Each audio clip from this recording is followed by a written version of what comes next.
본문은 레위기 6장 8절에서 23절, 제목은 제단의 불이 꺼지지 않게입니다.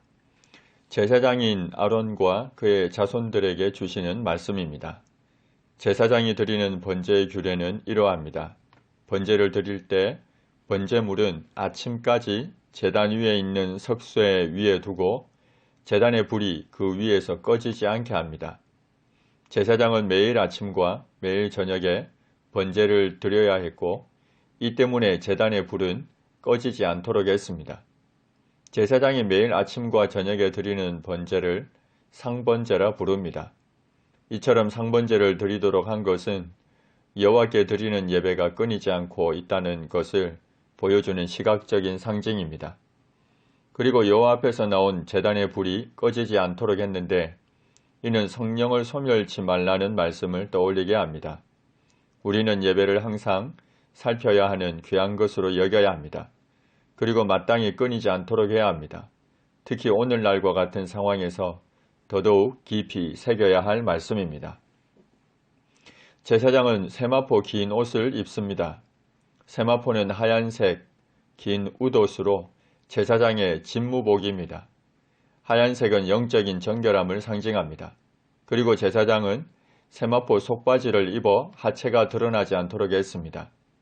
제사장은 제단 위에서 불태운 번제의 재를 가져다가 제단 곁에 두었다가 그 재를 진영 바깥 정결한 곳으로 가져갈 때는 집무복을 벗고 다른 옷, 곧 평상복을 입고 가야 합니다.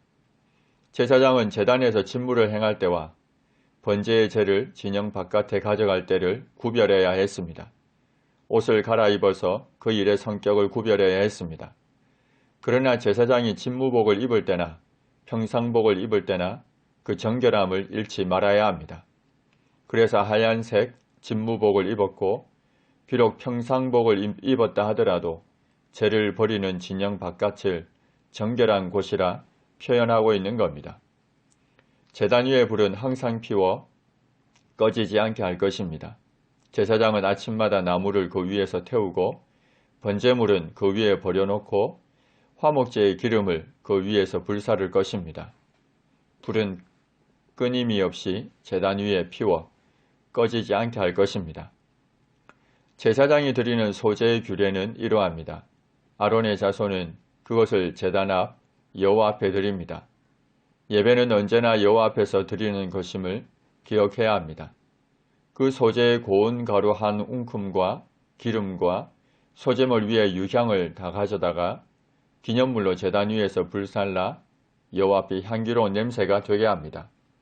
그리고 그 나머지는 아론과 그의 자손이 먹되 누룩을 넣지 말고 거룩한 곳 회막들에서 먹습니다. 그것에 누룩을 넣어 굽지 말 것입니다. 누룩은 고운 가루를 부풀게 해서 그 순수함과 정결함을 훼손시킵니다. 그래서 고운 가루에 누룩을 넣지 말아야 합니다. 제사장들은 소제물 중 한 움큼은 기름과 유향과 함께 제단 위에서 불사르고 나머지는 거룩한 곳 회막들에서 누룩을 넣지 않고 먹습니다. 이는 화제물 중에서 하나님께서 제사장들에게 주어 그들의 소득이 되게 하는 것입니다.